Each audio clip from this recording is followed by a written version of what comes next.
ஓடவும் முடியாது, ஒளியவும் முடியாது. வெறும் 3 நாளில் இந்த வருஷம் ரிலீஸ் ஆகி எந்தெந்த படங்கள்லாம் பெரிய வசூல் எடுத்ததோ அது எல்லாத்தையுமே பிரேக் பண்ணி வெறும் 3 நாளில் நம்பர் 1 வசூல் திரைப்படமாக அமைஞ்சிருக்கு இந்தியன் 2. நேற்று ஞாயிற்றுக்கிழமை தமிழ்நாட்டில் எந்த அளவுக்கு வசூல் வந்திருக்கு, அதே மாதிரியே மற்ற ஸ்டேட்டில் 2வது நாள் நம்ம டவுன் ஆயிடுச்சுன்னு சொல்லியிருந்தோம், ட்ராப் ஆயிடுச்சுன்னு சொல்லியிருந்தோம். அதே மாதிரியே 3rd டே நேற்று சண்டே எப்படி இருக்குது அப்படிங்கிறதையும் நம்ம பார்க்க வேண்டியது இருக்குது. ஓவர்சீஸ் கலெக்ஷன் எப்படி இருக்குது அப்படிங்கிறதையும் ரொம்ப டீட்டெயிலாக பார்க்க போகிறோம். இது இல்லாமல் கல்கி நேற்று ஞாயிற்றுக்கிழமை ஒரு பெரிய வசூலை வாரி குவிச்சிருக்கு, எவ்வளோ அப்படிங்கிறத இந்த வீடியோவில் நம்ம டிஸ்கஸ் பண்ணுவோம். இது இல்லாமல் இன்னும் சில படங்கள் முக்கியமாக பார்த்திங்க அப்படின்னா டீன்ஸ் வந்து ஒரு பயங்கரமான பிக்கப் இருக்குது, அப்புறம் சர்ஃபிரா ஒரு பயங்கரமான பிக்கப் இருக்குது, போன வாரம் ரிலீஸ் ஆன படங்கள்லாம் இருக்குது. ஸோ இதெல்லாம் நம்ம வந்து பார்ப்போம். ஸோ அதுக்கு முன்னாடி நம்ம சேனலை நீங்கள் சப்ஸ்கிரைப் பண்ணலாட்டினா பண்ணிவிடுங்க, பக்கத்தில் இருக்க பெல் ஐக்கானோட ப்ரெஸ் பண்ணிவிடுங்க. வாங்க வீடியோக்குள்ளே போகலாம்.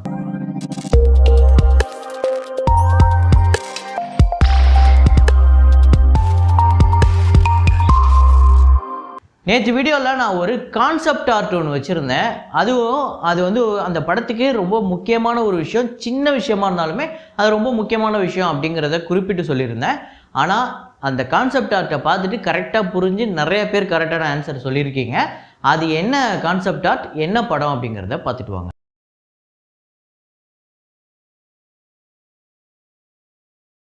மட்டும் போதும் கண்ணே, காசு பணம் என்னத்துக்கு. ஆமாங்க, இந்தியன் பாகம் 1 தான். அதில் வந்து பச்சை கிளிகள் தோலோடு அப்படிங்கிற பாட்டு, அந்த பாட்டில் வந்து பேப்பர் கப்பல் செஞ்சு விட்டுக்கிட்டு இருப்பாங்க நம்ம கமல் சாரும் அப்புறம் கஸ்தூரியும். அது வந்து பேப்பர் தீர்ந்து போயிடும். ஸோ பொண்ணோட சந்தோஷத்துக்காக பாக்கெட்டில் இருக்கக்கூடிய பணத்தை வந்து கப்பலாக செஞ்சு அப்படியே தண்ணியில் விடுவார். ஸோ இந்த காட்சி எந்த அளவுக்கு இந்த படத்துக்கு ரொம்ப முக்கியம், இது கூட வந்து இந்த படத்துக்கு ஆஸ்கார் நாமினேட், ஆஸ்கார் கிடைக்காததுக்கு இது ஒரு காரணம் அப்படின்னு ஒரு பக்கம் இருந்தாலுமே இந்த விஷயங்கிறது இந்த படத்துக்கு ரொம்ப டீப்பானது. ஏன்னா ஒரு சீனில் பொண்ணு வந்து ரொம்ப சீரியஸாக இருப்பாங்க, ஒரு 500 ரூபா லஞ்சம் கொடுத்தா பொண்ணை காப்பாற்றலாங்கிற மாதிரி இருக்கும். அப்போ ஒரு 500 ரூபா அந்த பணத்தை நான் ஏன் கொடுக்கணும் அப்படின்னு கேட்பார். ஸோ டோட்டலாக வெளில இருந்து பார்க்கும்போது இவர் ஒரு கஞ்ச பிஸ்னாரியாக இருக்குமோ அப்படிங்கிற ஒரு கேள்வி ஒன்று வரும். ஆனால் இவர் பொண்ணுக்காக கையில் இருக்க காசு எல்லாத்தையும் பேப்பர் கப்பலாக கூட விடுவார், ஆனால் தப்பான பணமாக கொடுக்க மாட்டார் அப்படிங்கிறது தான் அவரோட எண்ணமாக இருக்கும். அதை கரெக்டாக வந்து அந்த பாட்டில் அந்த பேப்பர் கப்பலில் செஞ்சு விட்ற விஷயத்தில் வந்து பணத்தை வச்சது வந்து ரொம்ப சின்ன விஷயமா இருந்தாலும் அது ரொம்ப சென்சிட்டிவான விஷயம், ரொம்ப அந்த படத்துக்கு அவரோட கேரக்டரை காட்டக்கூடியது. ஸோ அவர் வந்து என்னதான் பணத்தை வந்து வெளியே லஞ்சமாக கொடுக்க மாட்டேன்னாலுமே அவருக்கு பணம் பெருசு இல்லை அப்படிங்கிறத சொன்ன காட்சி அது. ஸோ இதை கரெக்டாக கெஸ் பண்ண முதல் 5 பேர் அருண்குமார், பாலாஜி விக்கி, நாகராஜ் முருகன், டேனஸ் ரெட் அப்படிங்கிறவர், அப்புறம் சுப்பு INGAA. ஸோ இந்த 5 பேர் தான் முதல்ல கரெக்டாக கெஸ் பண்ணியிருக்காங்க. இன்றைக்கி ஒரு ஃப்ரேம் ஒன்று வச்சுருக்கேன், அது என்ன ஃப்ரேம் என்ன படம் அப்படிங்கிறத கண்டுபிடிங்க.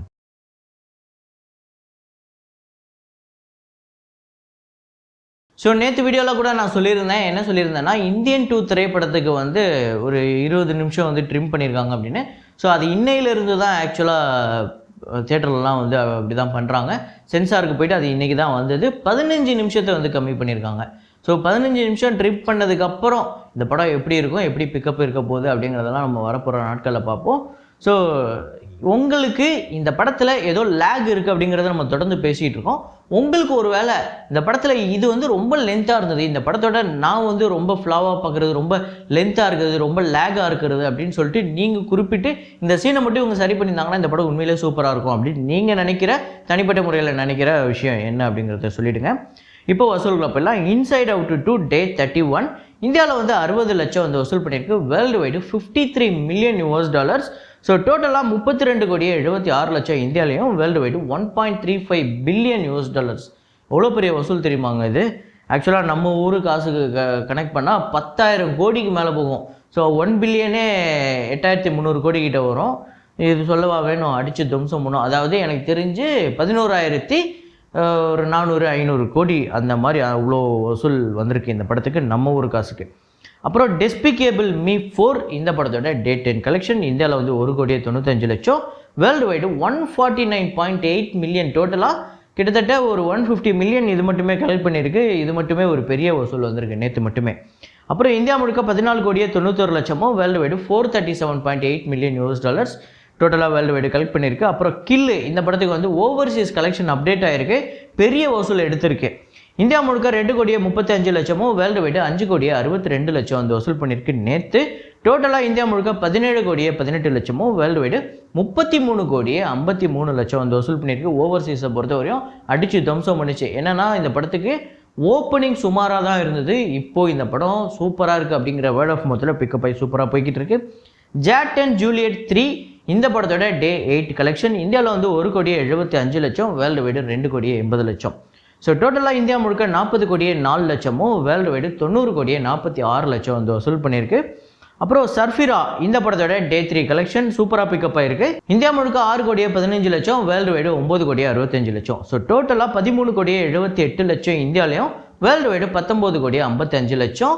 ஸோ இருந்தாலுமே இந்த வீக்கெண்டுக்கு இந்த படம் வந்து கொஞ்சம் கம்மியான கலெக்ஷன் தான். ஒரு 40 கோடியை தொட்டிருந்தால் சூப்பராக இருந்திருக்கும். ஒரு நல்ல கலெக்ஷன் அப்படின்னு நம்ம சொல்லிக்கலாம். இருந்தாலும் இந்த படம் எவ்வளோ தியேட்ரிக்கல் ரைட்ஸ் போயிருக்கு, எவ்வளோ வசூல் பண்ணால் இந்த படம் வெற்றி படம் அப்படிங்கிறதெல்லாம் நம்ம வரப்போகிற நாட்களில் பார்ப்போம். கல்கி 2898 AD இந்த படத்தோட டே 18 கலெக்ஷன் தமிழ்நாட்டில் 55 லட்சம், கர்நாடகாவில் 2 கோடியே 10 லட்சம், ஆந்திரா தெலுங்கானாவில் நேற்று பெரிய வசூல் எடுத்திருக்கு 4 கோடியே 85 லட்சம், கேரளாவில் 95 லட்சம், ரெஸ்ட் ஆஃப் இந்தியாவில் 10 கோடியே 90 லட்சம். இந்தி பெல்ட்டில் தான் இந்த படம் பெரிய வசூலை தொடர்ந்து எடுத்துக்கிட்டு இருக்கு. ஓவர்சீஸில் 4 கோடியே 25 லட்சம். ஸோ டோட்டலாக 23 கோடியே 60 லட்சம் இந்த படம் வந்து வசூல் பண்ணியிருக்கு. அப்புறம் கல்கி படத்தோட டோட்டல் கலெக்ஷன் தமிழ்நாட்டில் 43 கோடியே 70 லட்சம், கர்நாடகாவில் 66 கோடியே 45 லட்சம், ஆந்திரா தெலுங்கானாவில் 265 கோடியே 75 லட்சம், கேரளாவில் 28 கோடியே 34 லட்சம், ரெஸ்ட் ஆஃப் இந்தியாவில் 298 கோடியே 55 லட்சம். கிட்டத்தட்ட 300 கோடி கிட்ட நெருங்க போகுது. ஓவர்சீஸில் 247 கோடியே 72 லட்சம், வேர்ல்டு வைடு 950 கோடியே 51 லட்சம் வந்து வசூல் பண்ணியிருக்கு. ஸோ ட்ரேடு ஃபிகர்லையுமே இந்த படம் 1000 கோடியை வேகமாக நெருங்கிக்கிட்டு இருக்கு. ஸோ உண்மையிலேயே ஒரு மிகப்பெரிய விஷயம்.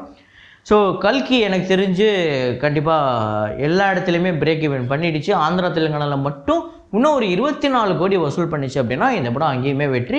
ஸோ எனக்கு தெரிஞ்சு இன்னும் ஒரு வீக்கெண்டு தாண்டிச்சு அப்படின்னா அதையுமே அங்கேயுமே பெரிய கலெக்ஷன் எடுத்து அந்த பிரேக் பண்ணி ஒரு பெரிய பிளாக் பஸ்டர் திரைப்படமாக அமையுது இந்த படம். அடுத்ததாக இந்தியன் 2 கூடயும் சர்ஃபிரா கூடயும் டீன்ஸ் கூடயும் ரிலீஸ் ஆன ஆர்கே வெள்ளி மேகம் அப்படிங்கிற ஒரு சின்ன பட்ஜெட் படம். அதே மாதிரியே ரொம்ப சின்னதாகவும் கலெக்ஷன் எடுத்திருக்கு. டே 3 70,000 வந்து வசூல் பண்ணியிருக்கு. டோட்டலாகவே இந்த படத்துக்கு 1,70,000 சாரி 1,70,000. நான் 1 கோடின்னு போயிட்டேன். வழக்கமாக நம்ம அப்படி சொல்லி தானே பழக்கம். 1,70,000ங்கிறது நம்ம எப்பயாவது ஏதாவது ஒரு படத்துக்கு சொல்கிறது. ஸோ அப்புறம் டீன்ஸு, ஸோ இந்த படத்துக்கு ஒரு நல்ல பிக்கப் இருக்குது. டீன்ஸு டே 3 கலெக்ஷன் தமிழ்நாட்டில் 31 லட்சம், வேர்ல்டு வைடு 35 லட்சம், தமிழ்நாட்டில் 59 லட்சம், வேர்ல்டு வைடு 68 லட்சம்.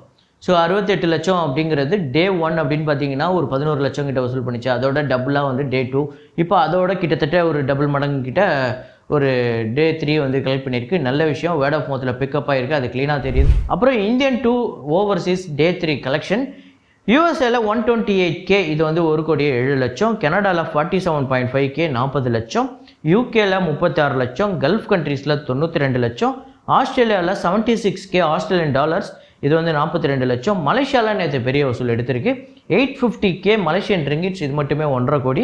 அங்கே மட்டும்தான் பெரிய வசூல் எடுத்திருக்கு ஆக்சுவலாக நேற்று. சிங்கப்பூரில் 150K சிங்கப்பூர் டாலர் 93 லட்சம், அதுவுமே பெரிய கலெக்ஷன் எடுத்திருக்கு. இது இல்லாமல் ரெஸ்ட் ஆஃப் ஏஷியாவில் 42 லட்சம், ரெஸ்ட் ஆஃப் வேர்ல்டில் 83 லட்சம். டோட்டலாக 821.4K US டாலர்ஸ் வந்து கலெக்ட் பண்ணியிருக்கு. இது வந்து 6 கோடியே 80 லட்சம் 85 லட்சம் வந்து வசூல் பண்ணியிருக்கு ஓவர்சீஸ் டே 3. அப்புறம் டோட்டல் கலெக்ஷன் யூஎஸ்ஏல 1.49 மில்லியன், கிட்டத்தட்ட 1.5 மில்லியன் வச்சுக்கோங்களேன், 12.5 கோடி. கனடாவில் 433K US டாலர் இது வந்து 3 கோடியே 62 லட்சம், யூகேல 264K பவுண்ட்ஸு இது வந்து 2 கோடியே 73 லட்சம், கல்ஃப் கண்ட்ரீஸில் 7 கோடியே 34 லட்சம், ஆஸ்திரேலியாவில் 2 கோடியே 76 லட்சம் ஆஸ்திரேலியன் டாலர் மட்டுமே 496K கிட்டத்தட்ட 500K. மலேசியாவை பொறுத்தவரையும் 2.11 மில்லியன் மலேசியன் ரிங்கிட் வந்து கலெக்ட் பண்ணியிருக்கு 3 கோடியே 74 லட்சம். சிங்கப்பூரில் 379K சிங்கப்பூர் டாலர்ஸ் இது வந்து 2 கோடியே 35 லட்சம். இது இல்லாமல் ரெஸ்ட் ஆஃப் ஏஷியாவில் 1 கோடியே 88 லட்சம், ரெஸ்ட் ஆஃப் வேர்ல்டில் 7 கோடியே 9 லட்சம். டோட்டலாக 5.27 மில்லியன் US டாலர்ஸ் வந்து கலெக்ட் பண்ணியிருக்கு 44 கோடி. ஸோ ஓவர்சீஸில் மட்டும் இந்த படம் 3 நாளில் ஓப்பனிங் வீக்கெண்டில் 44 கோடி வந்து வசூல் பண்ணியிருக்கு. இப்போது மற்ற தமிழ்நாடு கர்நாடகா இந்த ரீஜியன்லாம் எப்படி போயிருக்கு, இந்த டெரிட்டரிலாம் எப்படி போயிருக்கு அப்படிங்கிறத பார்ப்போம். இந்தியன் 2 டே 3 தமிழ்நாட்டில் 10 கோடியே 15 லட்சம். ஸோ இவ்வளோ நெகட்டிவ் ரிவ்யூவுக்கு தாண்டி இந்த படம் வந்து இவ்வளோ வசூல் பண்ணுதுங்கிறதே பெரிய விஷயம் தான். நேற்று ஒரு நல்ல ஹோல்டு தான் பண்ணி வச்சுருக்கு. ஆந்திரா தெலுங்கானால 3 கோடியே 10 லட்சம் கம்மியாயிடுச்சு. அதே மாதிரியே கர்நாடகாலையுமே கம்மியாயிடுச்சு, 1 கோடியே 75 லட்சம். கேரளாவில் 90 லட்சம். ரெஸ்ட் ஆஃப் இந்தியாவில் 1 கோடியே 75 லட்சம். இந்தியா முழுக்க 17 கோடியே 65 லட்சம் வந்து வசூல் பண்ணியிருக்கு. ஓவர்சீஸில் 6 கோடியே 85 லட்சம். நேற்று வேர்ல்டு வைடு கிட்டத்தட்ட 24 கோடியே 50 லட்சம் வந்து வசூல் பண்ணியிருக்கு. டோட்டல் கலெக்ஷன் தமிழ்நாட்டில் 38 கோடியே 35 லட்சம். ஆந்திரா தெலுங்கானாவில் 18 கோடியே 71 லட்சம். கர்நாடகாவில் 7 கோடியே 85 லட்சம். கேரளாவில் 5 கோடியே 45 லட்சம். ரெஸ்ட் ஆஃப் இந்தியாவில் 5 கோடியே 50 லட்சம். இந்தியா முழுக்க 75 கோடியே 86 லட்சம். ஓவர்சீஸில் 44 கோடியே 16 லட்சம். வேர்ல்டு வைடு 3 நாளில் 120 கோடியே 2 லட்சம். இது 3 நாளில் 120 கோடியே 2 லட்சம் சொல்கிறதா, இல்லை 3 நாளில் வெறும் 120 கோடியே 2 லட்சம் சொல்கிறதா? ஒரு பக்கம் பார்த்தீங்க அப்படின்னா இதுதான் வந்து இப்போதைக்கு தமிழ்லேயே ஹையஸ்ட் கிராசிங் கலெக்ஷன் இன் 2024. இத்தனை நாளாக நிறையா படங்கள் ரொம்ப கஷ்டப்பட்டுச்சு, நிறையா படங்கள் பெரிய ஹிட் ஆச்சு. இது எல்லாத்தையுமே வெறும் 3 நாளில் இந்தியன் 2 பிரேக் பண்ணியிருக்கு அப்படிங்கிறது ஒரு விஷயம். அப்புறம் இதுதான் ஓப்பனிங் வீக்கெண்டில் ஹையஸ்ட் கிராசிங் மூவி, அதுவும் ஒரு பெரிய விஷயம். அப்புறம் இந்தியாவிலேயே ஓப்பனிங் வீக்கெண்டில் ஒரு 3வது இடமோ அப்படின்னு இருக்குது. ஸோ அந்த மாதிரி ஒரு நல்ல கலெக்ஷன் எடுத்திருக்கு. ஆனால் இது பத்தாது அப்படிங்கிறது தான் உண்மை. இதை நான் நேற்று கூட நெகட்டிவ் ரிவ்யூவை தாண்டி இவ்வளோ கலெக்ஷன் பண்ணுது, நெகட்டிவ் ரிவ்யூனால நீங்கள் வந்து படத்துக்கு வந்து கலெக்ஷன்லாம் கம்மியாகாதுன்னு இத்தனை நாள் சொன்னீங்களே, இப்போ இந்தியன் 2க்கு மட்டும் சொல்கிறீங்களே அப்படின்னு சொன்னாங்க. ஆக்சுவலாக நெகட்டிவ் ரிவ்யூங்கிறது வேறு, நெகட்டிவ் ரிவ்யூவர்ஸுங்கிறது வேறு. ரிவ்யூவர்ஸ் கொடுக்குற நெகட்டிவ் ரிவ்யூவை பற்றி நான் பேசவே இல்லை. பொதுமக்கள்கிட்டேயே இந்த படத்துக்கு வந்து ஒரு நெகட்டிவான டாக் இருக்குது, அதை நம்ம அக்ரி பண்ணி தான் ஆகணும்.